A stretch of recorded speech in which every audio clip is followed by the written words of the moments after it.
Chers collègues, bonjour. Au risque de me répéter, je vais aujourd'hui vous expliquer comment créer des questions sur un texte existant grâce à ChatGPT. Je choisis les textes de géopolitique. C'est une émission de radio. Je prends l'émission du 3 octobre 2023 sur les 27 qui veulent rassurer l'Ukraine. C'est une émission de radio, mais le texte est ici. Ceux qui voudraient faire la même chose pour une émission de radio ou une émission de télévision ou d'autres choses, mais que vous n'avez pas le texte, eh bien j'ai créé une vidéo pour cela qui vous explique comment d'un document sonore créer un texte. Il suffit de cliquer ici. Il s'agit donc d'une émission de radio, on peut l'écouter. Les ministres des Affaires étrangères européens étaient à Kiev hier. Le symbole est fort, c'est la première fois que les ministres européens se réunissent ensemble. Ça c'est le texte. Je l'ai copié, collé et aménagé sur une feuille destinée aux étudiants que je suis obligé de nettoyer.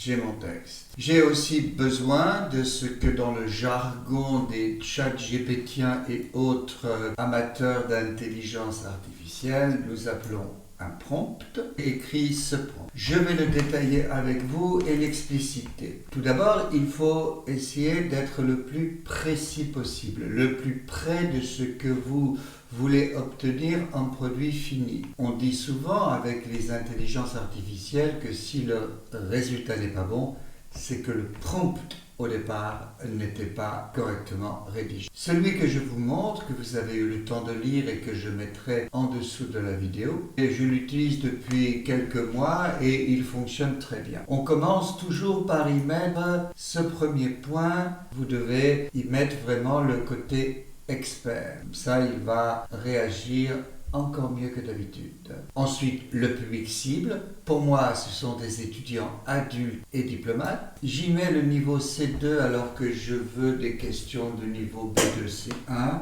Je demande toujours plus. C'est toujours plus facile d'édulcorer. Ensuite, je demande de créer 13 questions, 13 ou 14. Ici, j'ai mis 13. Je pourrais mettre ici 14 questions. Ceci afin d'obtenir une dizaine de questions exploitables. Il y a des déchets. Avec les intelligences artificielles, il faut donc prévoir large. Je demande des questions à choix multiples. Je précise bien 3 choix par question. Et je demande à ce qu'il écrive les réponses aux questions dans une liste séparée. Et je mettrai après les 2 points le texte. Procédons. Je vais chercher ChatGPT. J'ai déjà un compte que j'ai fait via Google. On tombe directement sur ma page. J'ai le ChatGPT 3.5 qui est la version gratuite. Je copie mon prompt. Je le colle dans la petite fenêtre. Je copie mon texte.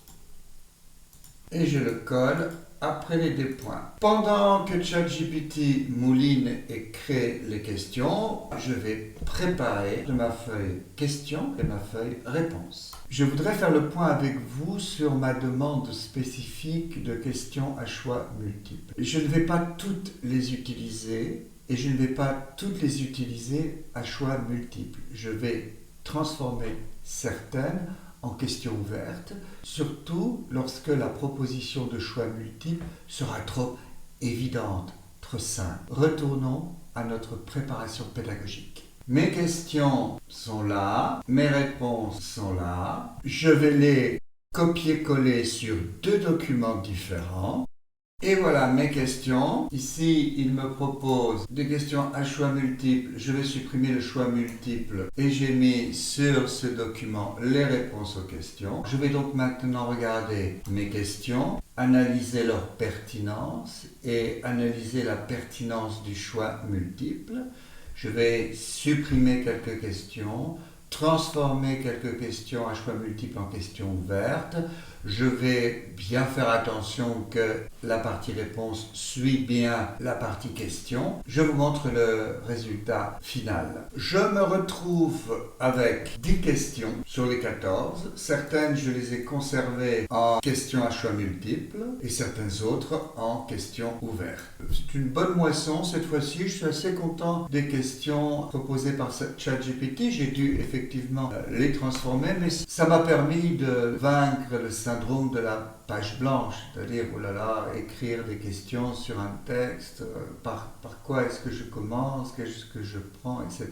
Ici, c'est un point de départ et on peut totalement l'amender ou le transformer. Voilà, chers collègues, je vous retrouve la prochaine fois pour une autre vidéo. J'ai quelques idées. Si vous avez des questions, si vous voulez que j'aborde certains sujets particuliers, n'hésitez pas à m'envoyer un message ou à le mettre en commentaire. Et n'oubliez pas, chers collègues, que les intelligences artificielles, que le net et que toutes ces applications sont là pour vous aider et non pas pour vous remplacer. Ciao, ciao les collègues.